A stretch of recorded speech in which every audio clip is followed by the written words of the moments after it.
My favorite topic as a counselor is travel, and it comes up a lot in sessions.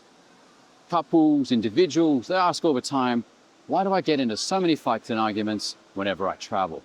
Why, if I'm on a trip to some place I really want to go, if I've spent the money and taken the time off work, and I'm there with someone I really like, why am I getting into so many meaningless, stupid arguments? Arguments that haunt me for the whole trip from start to finish, and which sometimes seem to have damaged the whole relationship. I'm often asked, how can we become one of those couples who have disasters when they travel, but come out of it stronger and happier than ever before? These are great questions, and I love them because they go to the core of why travel can be so transformative. Travel can change us as individuals. Travel can really make a difference in our relationships. And a lot of it comes to how we think about travel and each other, and the kind of questions we ask each other. So, today, this is the world's safest, cleanest, most hygienic, top-rated airport. It's Changi International Airport. Now, it's plush, it's cozy, lots of food to eat. Everyone here knows that their plane is probably going to leave on time. Everyone here knows that their suitcases are going to get packed okay. But I've not been here for more than about, I don't know, like 10 minutes, and already I've seen couples getting into all the familiar fights. Boys, I know you recognize these fights because we've all had them with our partners at some point or another. I just saw the classic, honey, you're wearing your flip-flops and I wanted you to wear different shoes. I left them out for you. I heard the other classic, which was, babe, you've got that whole handbag and you don't have a pen in there. I don't understand. I saw several couples do that hand slappy thing where someone has left the passports somewhere that's either too accessible or not accessible enough. We've all been here and done that. But why does it happen to us? What is it that brings us out of us, maybe before the plane even takes off? So, good question, and I'll give you the answer. In short, it's travel anxiety. Now you might think, no, that's not me. I'm not that kind of guy. I don't worry about airplanes. I can watch airplane crash movies without any nightmares. I don't mind when the plane takes off. I sleep fine on the plane. I don't have travel anxiety. Well, that might be well and good. But travel anxiety is a little weirder than that. And it's really the sum of all of your weird fears that you might never have thought about before. See, when we get to the airport, there's all these anxieties we have, which are pretty tough to pin down. We might be worried, about a connecting flight. Is our luggage too heavy? Do I have that extra page on my passport just in case? How valid is my passport? You might be worried about more specific stuff. Is my wife or girlfriend gonna like the hotel that I chose and paid for? I've heard couples worry about things like, I argued very strongly to go to this destination. What happens if Sri Lanka doesn't live up to what I fought for? It's gonna be awkward. All these and other kind of worries float through people's heads when they get to the airport, or long before they get to the airport. Now, the problem is that they're kind of tough to pin down. And the part of our brain that deals with worries and anxieties a lot, you might have heard of it, is our amygdala. It's connected to our flight or fight response. And this is an ancient part of our brain. When I say ancient, I mean it's reptilian. Even crocodiles have an amygdala. And it's a great part of the brain, though, for keeping us alive for millions of years. We have survived jungles, savannas, forests, deserts, and we've done that with basically a threat detection supercomputer. We spot threats before they happen and we take action on it. And then we go into something called flight or fight, which I'm sure you've heard about. It's when our brain detects a threat that it deems pretty serious. Get to that later. But when the brain thinks it's a big deal, we jump into action. Cortisol, adrenaline, all these hormones flood through our body. Our eyesight becomes worse. So, plot spoiler, when you see people running around an airport like I am here today, looking for the board and they're not seeing their flight number, it's because their eyesight has literally become worse.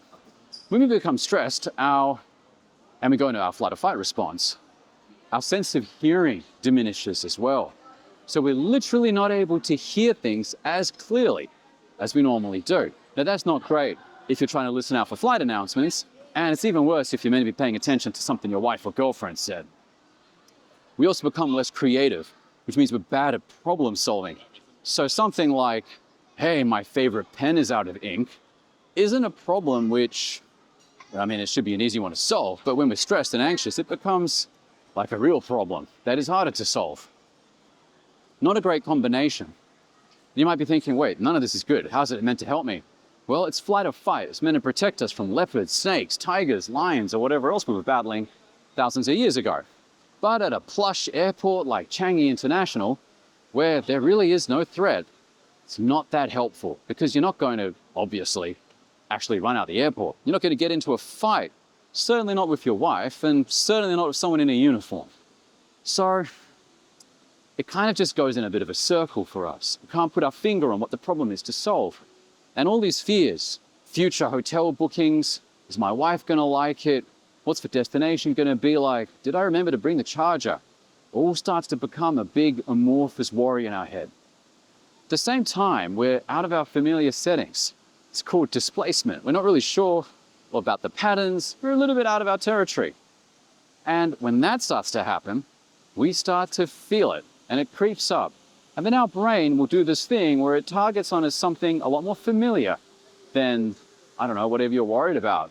Jet lag, disconnected flights, and even if you're at a beautiful airport like this one that I'm at, Changi International, you're going to start snapping at something that's nearby familiar. And plot spoiler is probably going to be your wife or your girlfriend. Now, you might think, well, great, so what do I do? I'm hardwired to panic at the airport. I'm hardwired to have these anxieties. How am I going to be able to get around that? Well, it's not too bad. There is a huge piece of science called interpersonal neurobiology. And one of the most famous takeaways from it ever is this idea of if you can name it, you can tame it when it comes to your feelings and your fears. So if you have these generalized feelings of anxiety and you can label them intellectually as travel anxiety, you're going to take the edge off.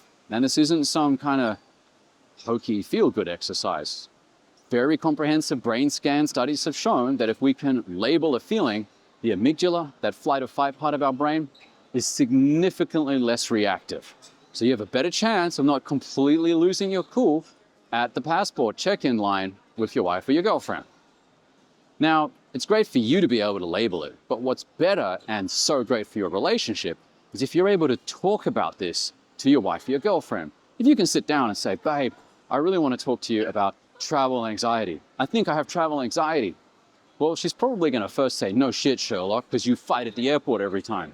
But it's also a great chance for you to talk it through with her. What freaks you out about travel? Is it passports? Is it jet lag, time zones, getting on the plane? Whatever it is, she will understand you so much better and she will know your label for it. And your label is going to be travel anxiety. So when you get to the airport, you feel antsy, she might look at you and say, shit, it's that airport thing again. It's travel anxiety, isn't it? And then you would be like, yes, it's not you, honey. It's just travel anxiety. That's pretty handy for you, and it's pretty handy for your wife to understand you. But it goes both ways too. So if you're at the passport check-in and your wife starts to lose her cool, you know what? It might not be because you wore the wrong pair of flip-flops. It might not be because the passports are buried at the bottom of your bag. It could be that she's experiencing travel anxiety too. So if in the days, weeks, months even before you travel, you can sit down, chill out, and have a conversation with your wife or girlfriend about what does travel anxiety look like for you, you will be so much better equipped for when you finally get to the airport and finally take off. The more we understand each other, the better the trip is going to be. I hope this has been helpful, so subscribe, stay tuned, and I will walk through more practical ways that we can have better conversations, to have better connections, so we can have better adventures when we go on our travels.